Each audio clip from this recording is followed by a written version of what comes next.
I did some review and some research and looked up lots of diets, and I read what Harvard thinks is the best diet, and Mayo Clinic, they have a diet, and there's Mediterranean diet and the DASH diet and the Flexitarian diet, and on it goes. Atkins, Zone, Paleo, all diets that we can go on.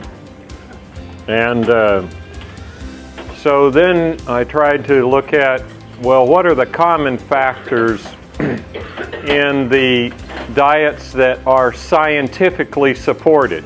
Now, there are a lot of diets out there that are not scientifically supported. But what are the commonalities between the diets that are recommended?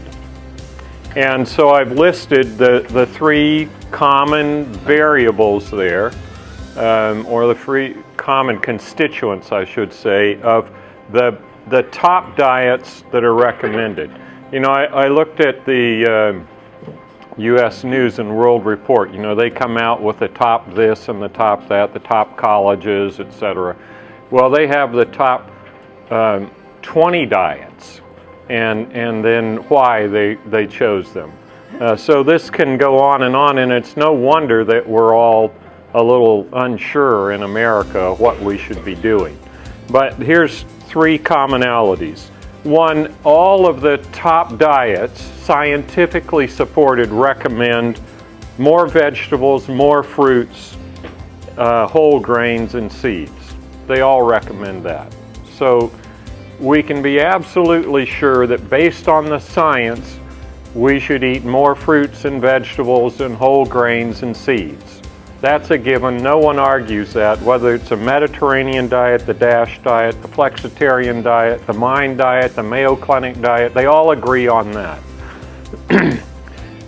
Secondly, all of them agree that we should be eating less processed food and less sugar and less saturated fat. Now that doesn't include the Atkins diet because that isn't scientifically supported.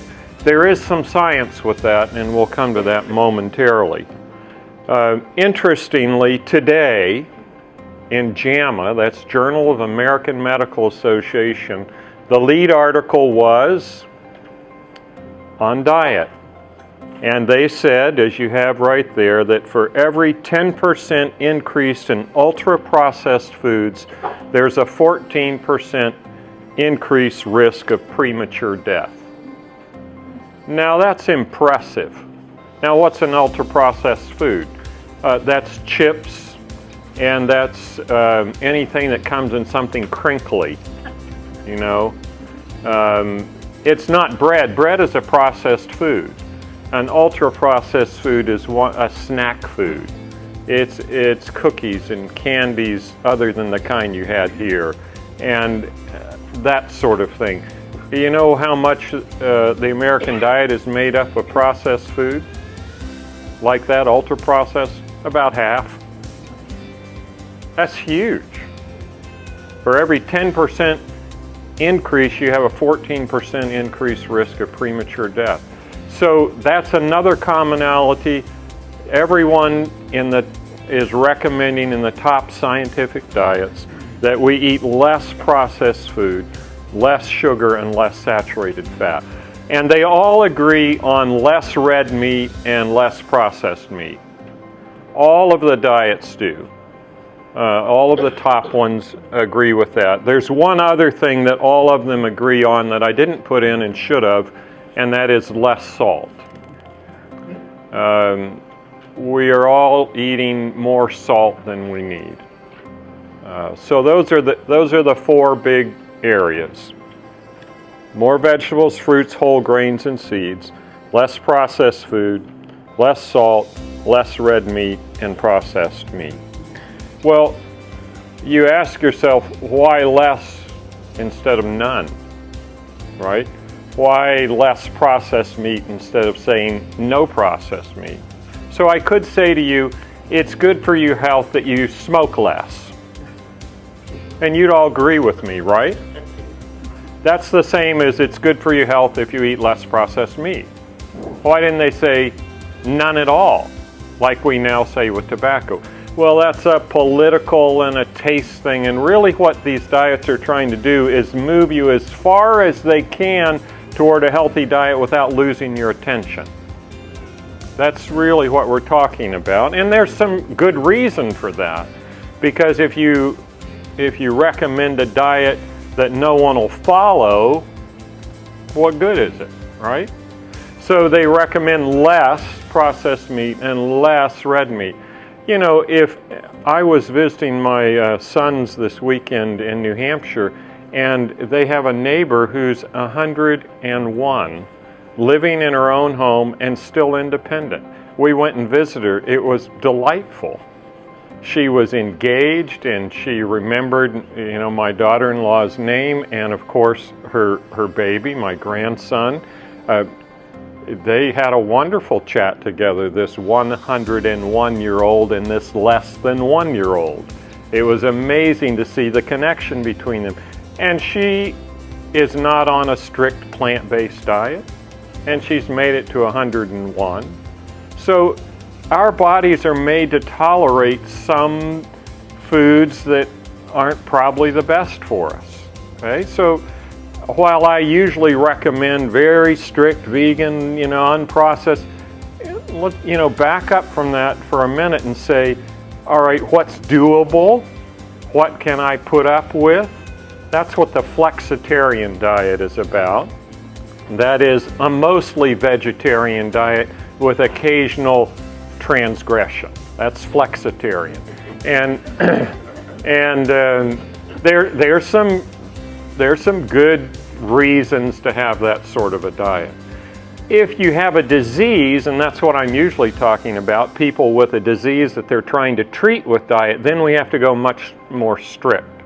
If you have diabetes and I'm trying to treat it without medication and getting it to go away, well then we're into a therapeutic diet.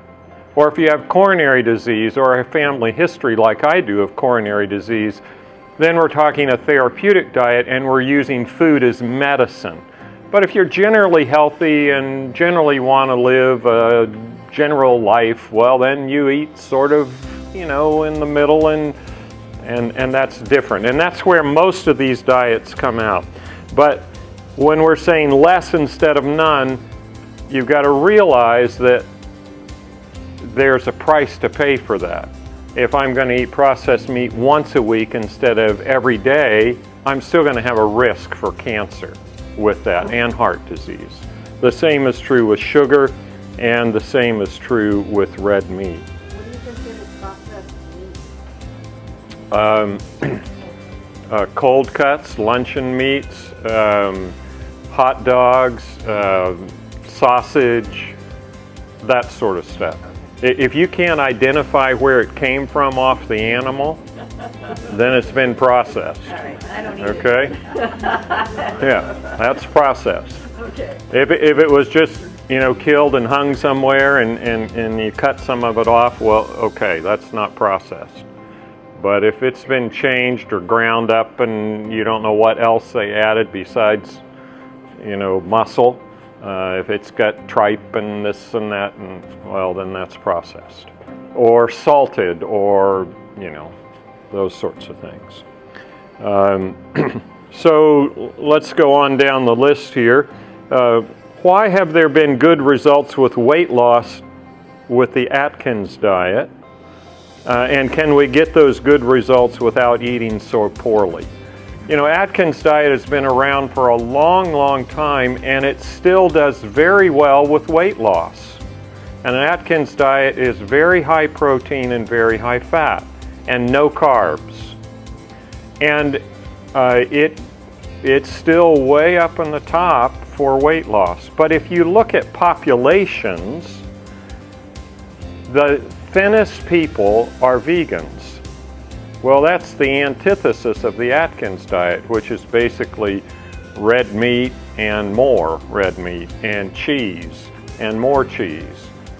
I like to say the nice thing about the Atkins diet is you can buy a smaller casket because you're going to die just as fast, There's no data showing that if you go on an Atkins diet, you'll live longer. There is good data showing you'll weigh less if you go on it, not less than a strict whole food plant-based person, because they've never done that study. Interestingly, the DASH diet, that's the diet to stop hypertension, they were going to put everyone on a strict plant-based diet, but they were convinced, I'm not sure why, they had no data, but they were convinced that no one would stay on that diet, so they modified it. But they felt that the very best diet to stop hypertension was a strict plant-based diet. The Atkins diet works because it eliminates all refined carbohydrates. Now, Cheryl and I worked for 25 years or thereabout with Lifestyle Choices program. Some of you went through that. And what we learned during that time was there are many whole grains, we're getting back to your cereals question, that if you eat them just like they are, your triglycerides and your blood sugar will go up. Well, if your triglycerides and your blood sugar go up, so does your insulin level. And if insulin goes up, your appetite goes up.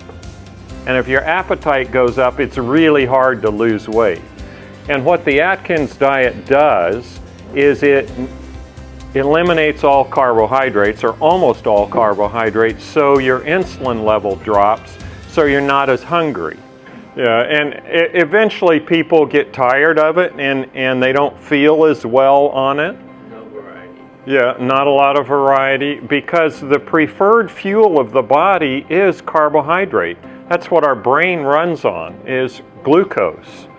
The problem is if we get it too fast, then our insulin goes up. So you can get the same effect as an Atkins diet with a plant-based diet if you keep the fiber level high enough, because fiber slows carbohydrate absorption. And that's the real key. So if you look at your cereals or you look at your breads, what you look for is the carb to fiber ratio. And if you keep the carb to fiber ratio at 5 or less with grains, you're not going to have a problem with weight loss. If you eliminate the sugars and the sweets, and when you're dealing with grains, keep that carb to fiber ratio at 5 or less. So 100% whole wheat bread has, if it has no sugar added, has a carb to fiber ratio of 10. It's about 20 grams of carb per slice and 2 grams of fiber. So that will push your triglycerides up, that'll push your blood sugar up, and that will push your appetite and your insulin level up. But if you took that whole wheat bread and added flaxseed or chia seed to it, which have a much more favorable carb to fiber ratio, you knock that down and you can prevent that blood sugar elevation and that insulin elevation, and then you're not going to get as hungry. And there are breads on the market that you can do that with. Now, when you look at your cereals, there aren't many cereals that meet that grade of a carb to fiber ratio of 5 or less. But that's important if you're trying to lose weight, or if you have diabetes, or if you have hypertension, or if you have coronary disease that you're trying to reverse. Now we're talking about therapeutic diets, not just a diet for the general population that are generally healthy. If you're trying to lose weight, if you're trying to lower blood pressure, you use a different diet than if you're just trying to, well, I'm doing pretty well, I'm not on any medication, I'm feeling great, I just don't want to get sick down the road. Well, then you can have a little more robust variety of foods. And the more active you are physically, the less careful you have to be with diet to some extent. I don't care how far you're running a day, if you're eating processed meat, you're still going to have an increased risk for cancer. It's a class 1 carcinogen. That's just the bottom line. That's the World Health Organization categorization. All right, so then there's a whole nother question that I think that is more and more important as time goes on. and that is what diet is the most ethical. And I've included two things there. One is from Food Math, the Plantrition Project. You can look that up on the internet. The other is an article that was published last month in The Lancet. Now, the lead author of that article was Walter Willett. He's at Harvard. He's the most published nutritionist in the world. I think he knows what he's talking about. And I would love to see someone disagree with him and be able to argue their way out of it. Walter Willett is, I'm very thankful for his work. It's very balanced, and I would encourage any of you who are interested in this issue to pull that article up on the internet and read it. It's a really good one, and it was just published last month, so it's up to date. It's right there, you have it. But let's talk about the food math first. Again, we're talking about what's the right thing to do with diet. 2.4 acres will feed one person on a standard American diet. You can feed 14 vegans on that same 2.4 acres. Do we have some hungry people in this world? Have you heard about population explosion and maybe food insecurity and people not getting enough to eat? Well, what's the ethical thing to do? Is it the ethical thing to say, well, I'm more important than those starving people in such and such a land, so I'm going to eat what I want and they can suffer? I don't think so. So I would encourage you, when you ask yourself what diet is the best diet, to ask yourself not only the question, what is the best diet for me, but what is the best diet for the people of this earth, and also what is the best diet for the earth, for the health of the earth. Walter Willett in his article points out that the number one issue of the 21st century will be food. Food availability, food security, food scarcity. That will be the defining issue politically, geopolitically, and ethically. And so I would encourage you to think about diet in a broader way than just what will make me live the longest and me live the healthiest life. That's important. It's critical. But ask a larger question, what's the best diet ethically? So that 2.4 acres will feed one person on a standard American diet or 14 vegans. If everyone in the world switched to a vegan diet, we could take 6.5 billion acres of arable land and return that to forests. Now keep in mind there are only about 13.5 billion acres of arable land on the planet. So almost half of that land could be returned to forests if we all ate a plant-based diet. Is that important? Well, it depends on how you think about the world. Some of you believe in global warming, some of you probably don't. But then there's the issue of food security and whether there's enough land and what's happening with populations. Those issues are all important, and I would encourage everyone to think about those very, very closely and unselfishly, which is something that we don't often do in America. Here's another statistic.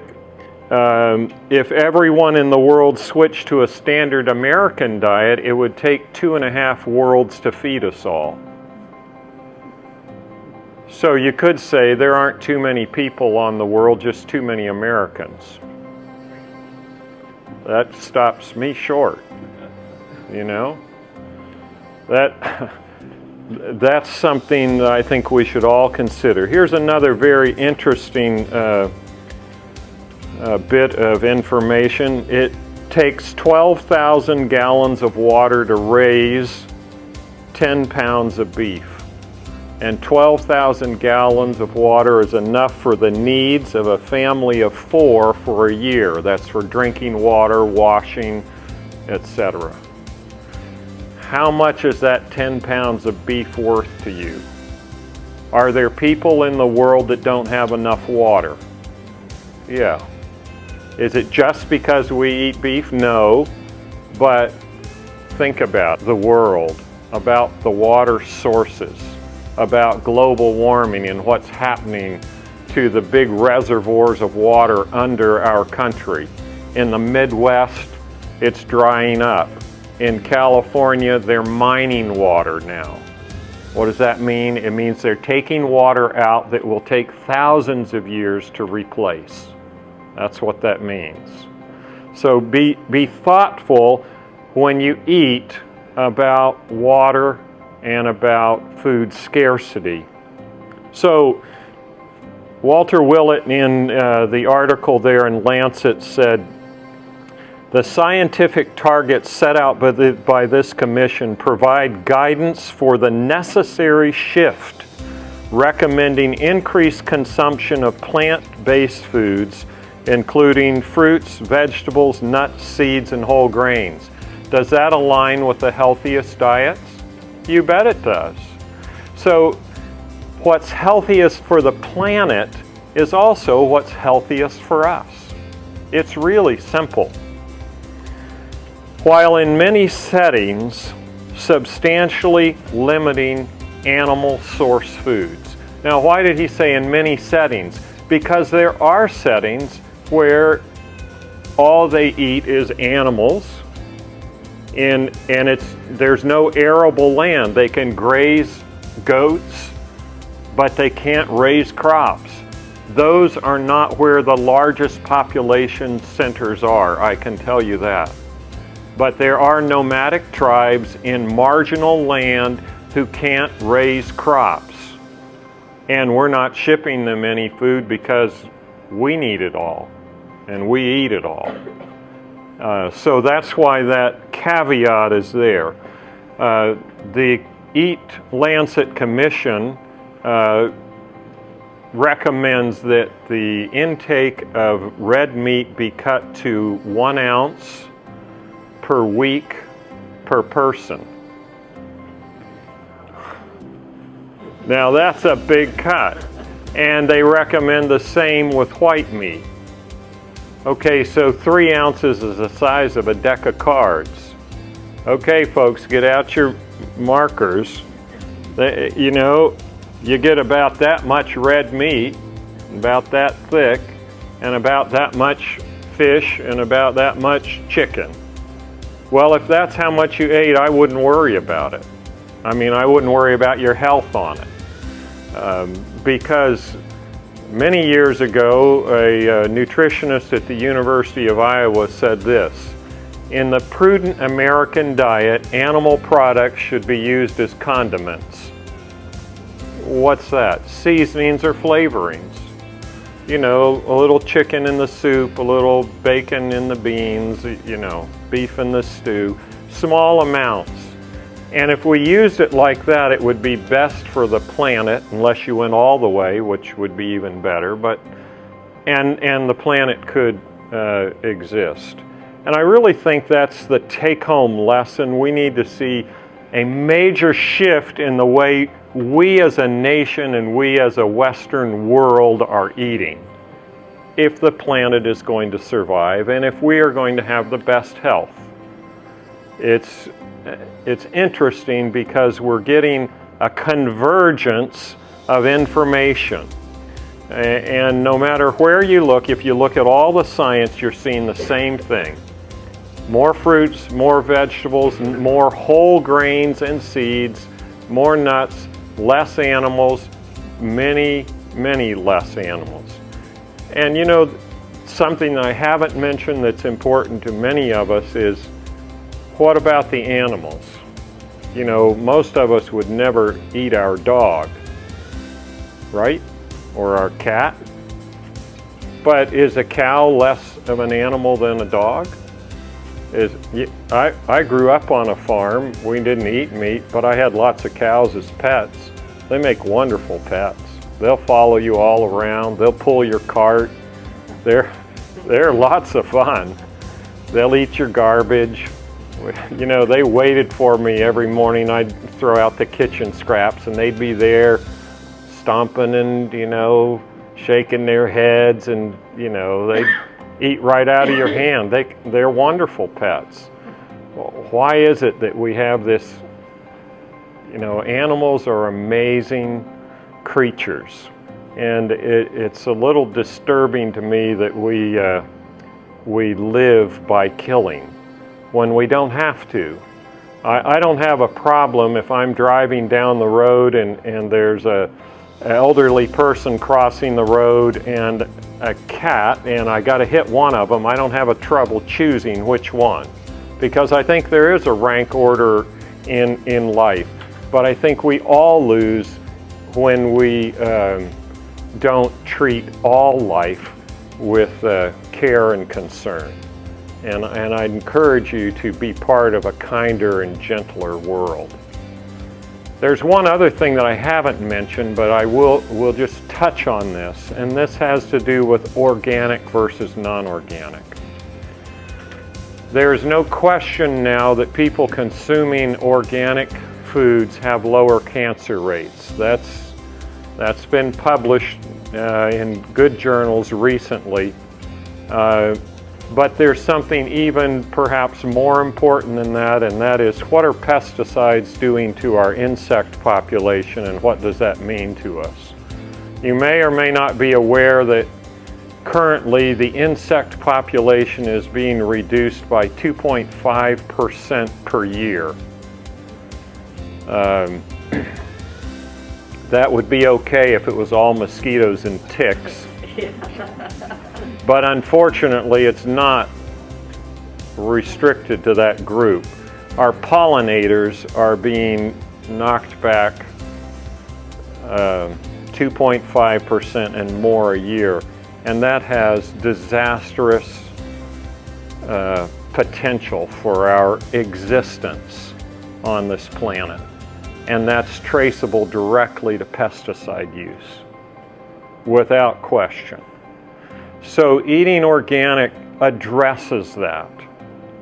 It's eating a plant-based diet, or at least a flexitarian diet, and eating organic when we can afford it is probably the best thing that we can do, not only for our own health, but also the best thing ethically we can do with other people and our world in mind. And I want you to think about it from that perspective whenever you're choosing the food you're going to eat. Live simply and thoughtfully so others can simply live.